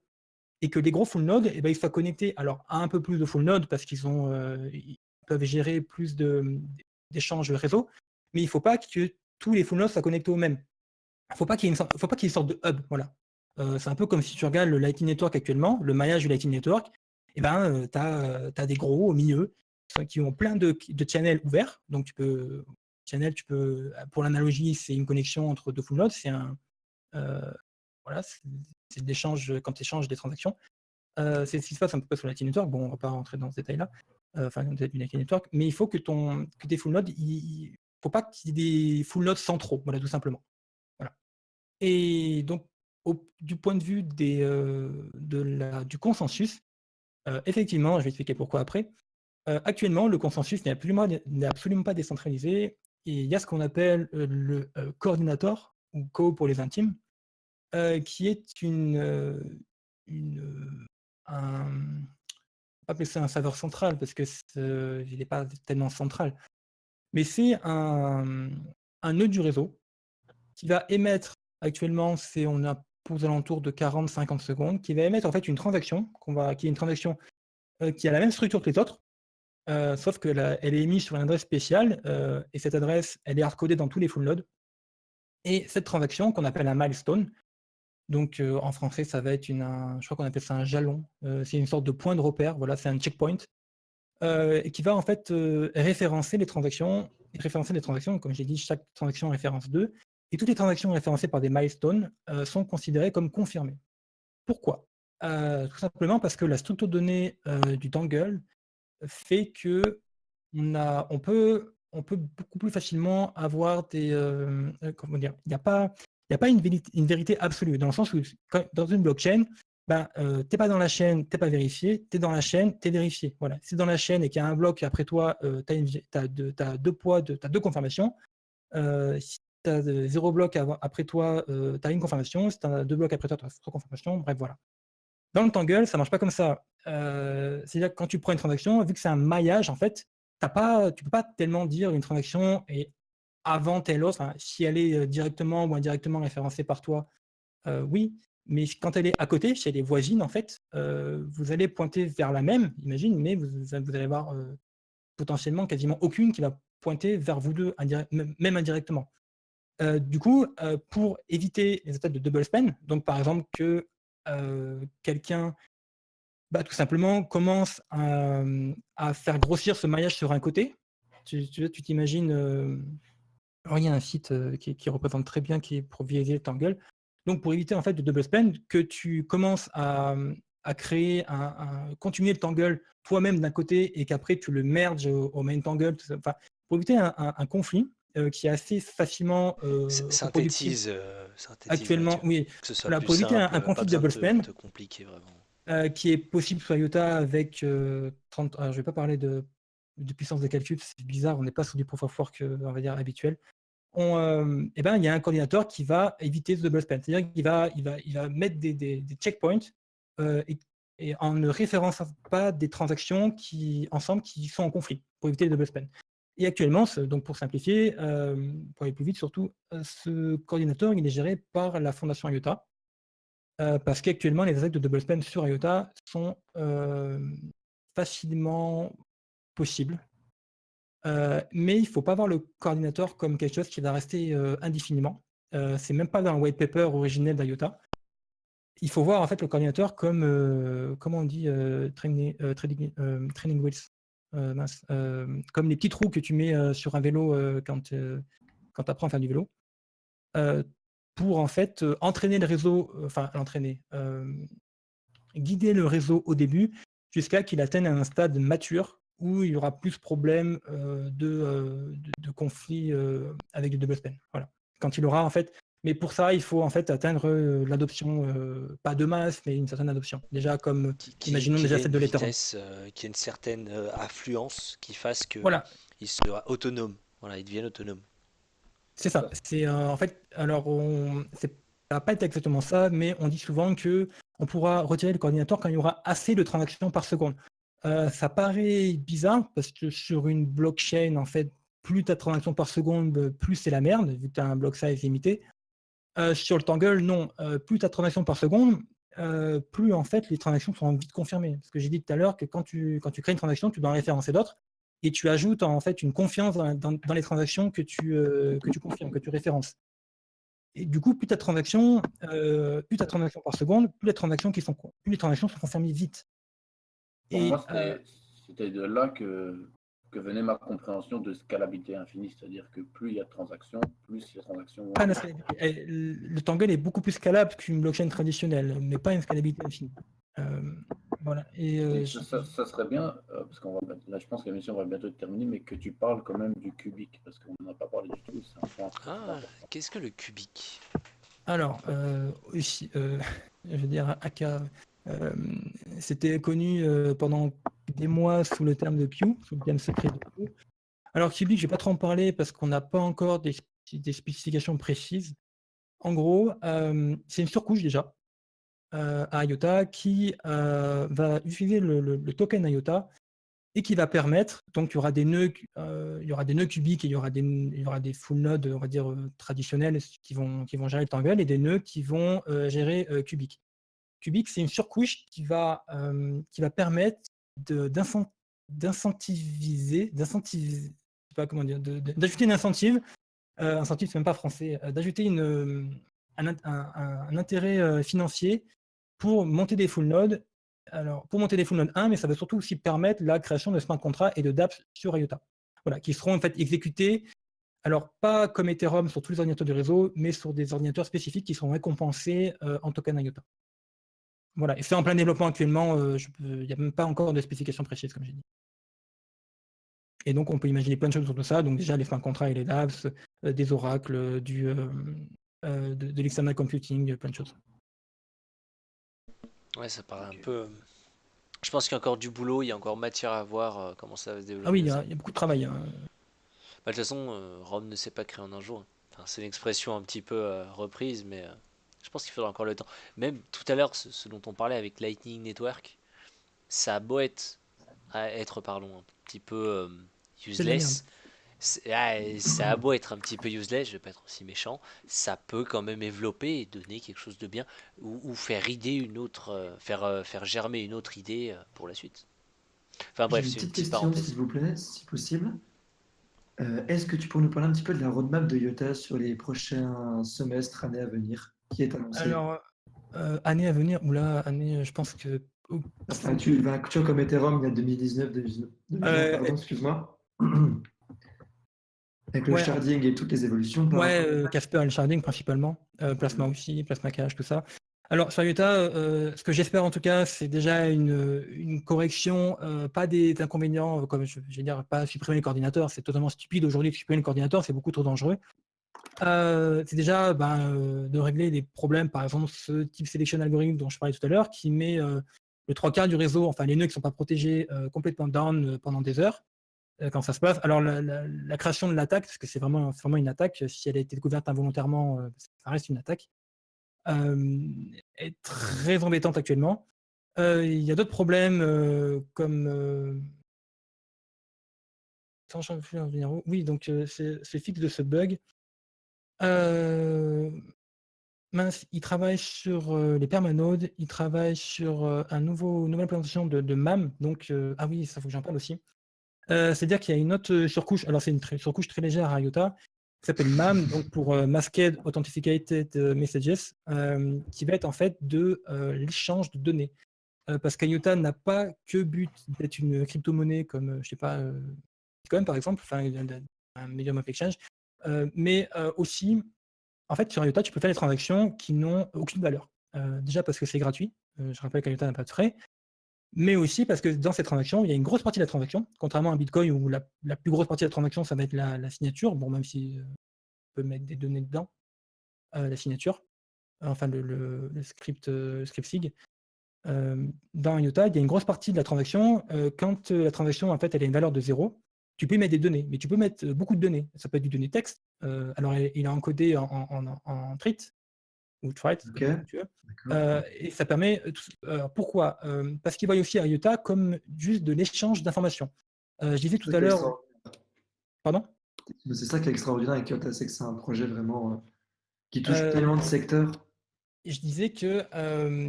Mince. Je disais que c'était orienté IoT. Alors, MAM, qu'est-ce que ça va permettre? Ça va permettre des échanges, donc juste de la donnée, comme par exemple un chat. Tu peux imaginer un chat sur IOTA. Il y en a déjà d'ailleurs, je crois que c'est ça, chattangle.com, quelque chose comme ça, .io, bref. La couche MAM, M-A-M, ça va permettre d'authentifier le message. Donc le message vient d'une personne spécifique. Ça permet de le masquer. C'est le premier M de MAM. Donc en ajoutant en fait une couche. Alors ça, c'est très optionnel, c'est même assez intéressant.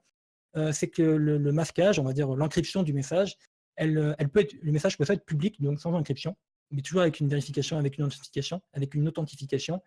Ou alors, elle peut, comment dire, restreindre, tu dois fournir une clé au receveur ou au receveur, ou alors tout simplement privé, où il n'y a que toi qui peux déchiffrer le message.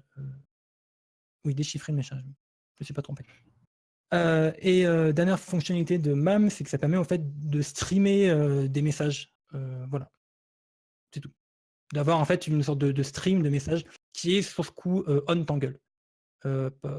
C'est l'analogie de on-chain. Voilà. On a aussi une technologie off-chain pour de l'échange. Là, alors tu peux imaginer du MAM. Je crois que le MAM off-chain, ça doit se faire, mais l'intérêt donc des flash channels, donc c'est un payment channel off-chain. Là, l'intérêt, c'est de streamer en fait des tokens et pas de la donnée, même s'il me semble que c'est possible.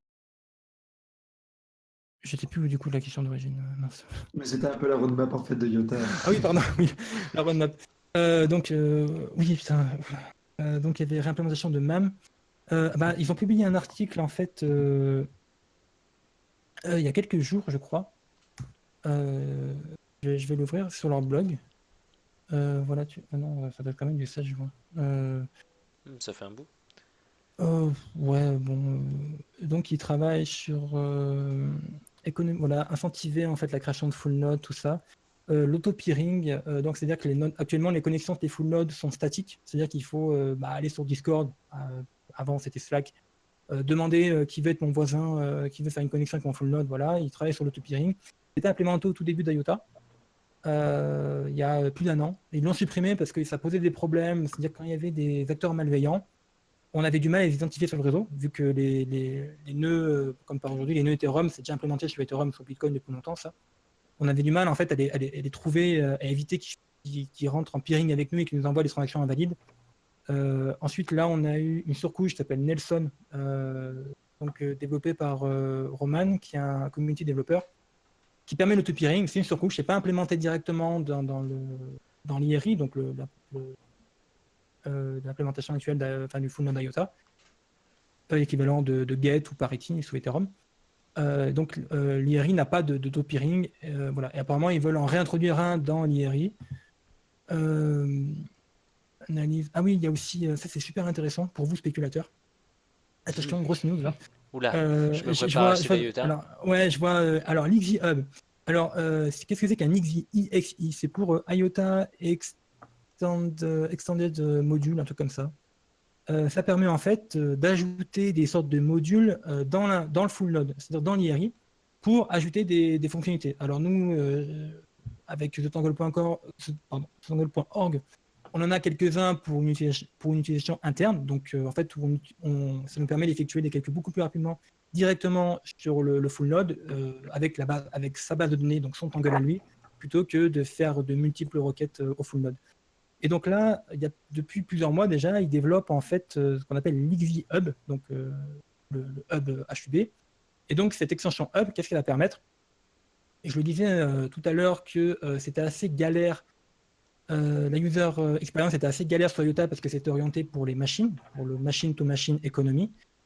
Et les exchanges ont le même problème. C'est-à-dire pour les exchanges, aujourd'hui, si vous regardez sur le nombre d'exchanges sur lesquels est disponible IOTA, pendant très longtemps, il n'y a eu que Bitfinex, qui ont été les premiers. Après, il y a eu Binance, mais au final, on est assez limité dans le nombre d'exchanges, tout simplement parce que c'est beaucoup plus galère. C'est pas une blockchain et il suffit pas de faire un copier-coller du code du côté de l'exchange pour ajouter à IOTA.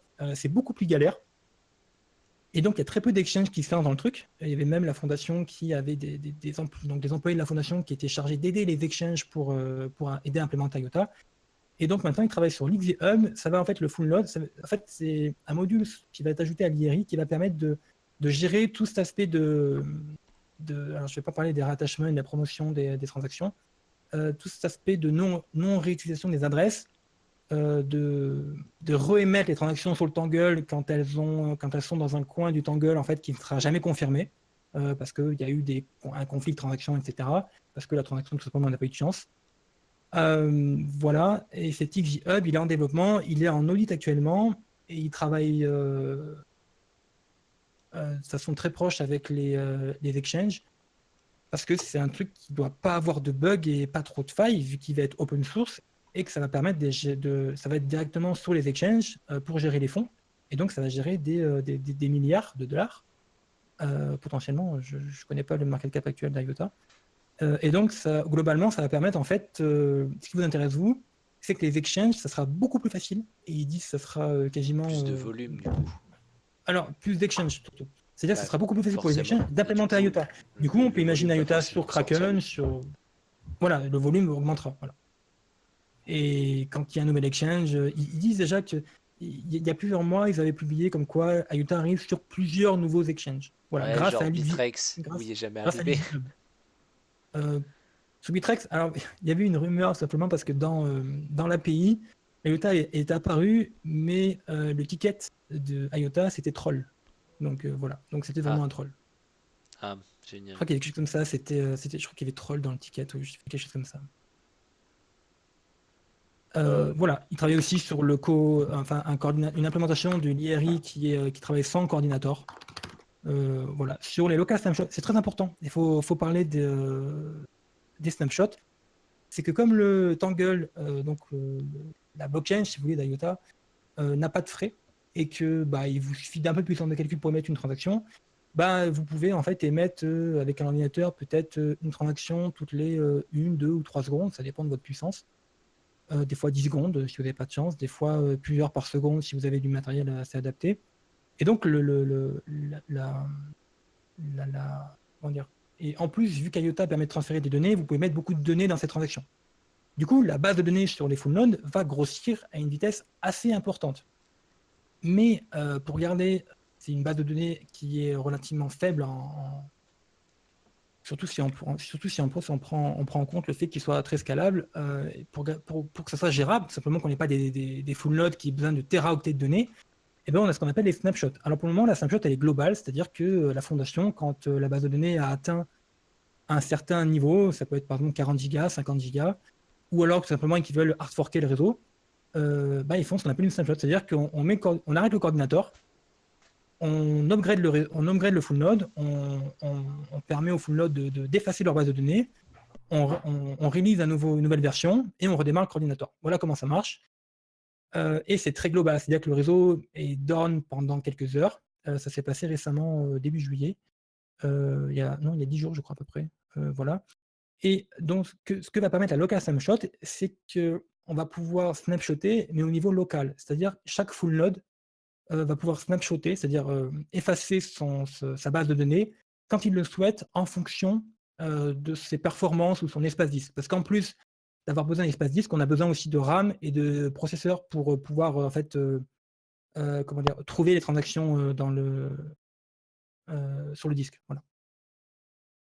Et ça, c'est très important pour permettre une autonomie du réseau et arrêter ce fameux downtime qui arrive à chaque snapshot. Voilà. Il y a aussi, je vois, il y a une réécriture de la librairie JavaScript, donc ça c'est pour les développeurs, qui est en cours. Et aussi très important, il y a plein de choses en parallèle. C'est qu'actuellement, je parlais de l'IRI, qui est l'implémentation de référence IOTA, la seule actuelle. Elle est en Java.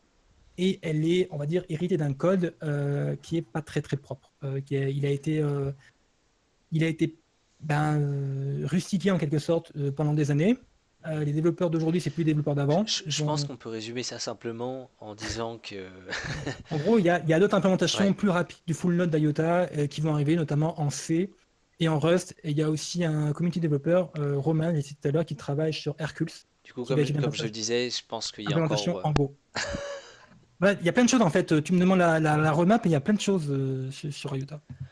Je comprends bien. C'est qu'il y a, bah, ça peut porter à encore un autre débat peut-être par la suite, parce que c'est vrai qu'IOTA est assez avancée, on va dire, assez évoluée technologiquement parlant, même si elle a encore un très bon bout à faire, je pense.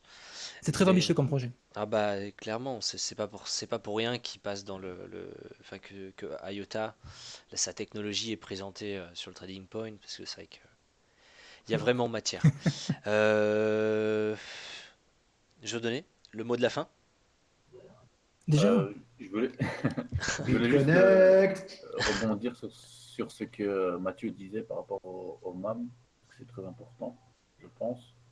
En fait, il faut réaliser, pour moi, les industriels, s'ils s'intéressent énormément aussi à l'IOTA, c'est grâce à cet aspect, donc zéro frais, et donc échange de données sans frais. Et ça fait depuis un petit moment qu'on parle de l'IOTA comme futur standard industriel, future norme industrielle. Pourquoi une norme industrielle? Parce que justement, on peut échanger des données sans frais et avoir des données qui soient enregistrées dans une base de données et donc immuables. Mais si on envoie une donnée dont la valeur est inférieure aux frais de transaction, c'est pas intéressant. C'est pour ça qu'il n'y a que IOTA qui permet ce type d'application. et puis tout simplement, Non, même si c'était c'est frais, clair. Bah, je pense on peut réduire et on pourra potentiellement reparler d'IOTA dans une émission ouais, future. mais rien, si t'as des frais de 1 centime, comment tu payes quelque chose en dessous du centime? Même si les frais sont très faibles, comment tu payes quelque chose qui est très faible, tu vois? Ouais, ça c'est pour les transactions financières et aussi pour les transactions de données. Si par exemple Bosch veut envoyer une information de température via un capteur, une information de température, ça n'a pas une valeur de plus de 1 centime, quoi. Bien sûr, en fait, tu pourras payer le capteur. Il y a déjà une implémentation sur le testnet, enfin, qu'on appelle maintenant le DevNet, qui est de la data marketplace, où tu vois, en fait, les objectifs d'IOTA, c'est la revente, enfin, l'achat et la vente de données de capteurs. C'est-à-dire que chaque capteur pourra avoir son wallet et publier via MAM l'information, par exemple, de température à quelqu'un qui aurait payé cette information. Voilà. Et à partir de là, Voilà, toi, en tant que ça, particulier, tu peux mettre chez toi un capteur et un industriel peut acheter la valeur de ton capteur. Voilà. Et tu parlais de Bosch tout à l'heure.